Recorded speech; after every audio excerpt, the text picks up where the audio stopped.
வைக்கிறாங்க, இன்னொரு ரோவில் ஒரு ரெசிஸ்டிவ் பேங்க், இன்னொரு ரோவில் ஒரு ரெசிஸ்டிவ் பேங்க் எல்லாம் கனெக்ட் பண்ணி வச்சுருக்காங்க.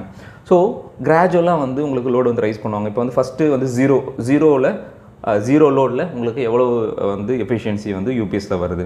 அதுக்கப்புறம் கிராஜுவலாக வந்து பார்த்திங்கன்னா அந்த நான் சொன்ன அந்த 12 கிலோவாட்டில் நிறைய அந்த 12 கிலோவாட்னா டேரெக்டாக 12 கிலோவாட் வந்து நம்ம அப் பண்ண முடியாது. ஒரு 2 கிலோவாட், 4 கிலோவாட், 6 அப்படியே கிராஜுவலாக ரைஸ் பண்ணிட்டே வருவாங்க. ஸோ உங்களுக்கு இப்போ 500 கிலோவாட் அப்படின்னா 500 கிலோவாட்டுக்கு 25% ஆஃப் லோடை வந்து ஃபஸ்ட்டு அப் பண்ணிவிட்டு ஒரு 5 நிமிஷம் செக் பண்ணி அதோட எஃபிஷியன்சி எப்படி இருக்குன்னு செக் பண்ணி நோட் டவுன் பண்ணிப்பாங்க. அப்புறம் 50% ஆஃப் லோடு ரெசிஸ்டிவ் லோடை வந்து ஆட் பண்ணிவிட்டு அதோட எஃபிஷியன்சி எவ்வளோ இருக்குன்னு செக் பண்ணிப்பாங்க. 75% லோடு வந்து இங்கே கிராஜுவலாக ரெசிஸ்டிவ் லோடு ஆட் பண்ணிவிட்டு டேட்டா ஹாலோவில் ஆட் பண்ணிவிட்டு உங்கள் யூபிஎஸ் சைடில் வந்து எவ்வளோ எஃபிஷியன்சி அப்படின்னு செக் பண்ணாங்க. அது மாதிரி 100% செக் பண்ணுவாங்க. இந்த எஃபிஷியன்சியெல்லாம் உங்களோட டிசைன் எஃபிஷியன்சி கூட மேட்ச் ஆஇருக்கா இல்லையா அப்படின்றது வந்து இந்த யூபிஎஸ் இன்ஸ்டாலேஷன் பண்ணும்போதே அந்த டீம் வந்து விட்னஸ் பண்ணிடுவாங்க. ஸோ எஃபிஷியன்சி டெஸ்ட் வந்து முடிஞ்சிச்சு. ரெண்டாவது உங்களுக்கு ஃபுல் லோட் டெஸ்ட்.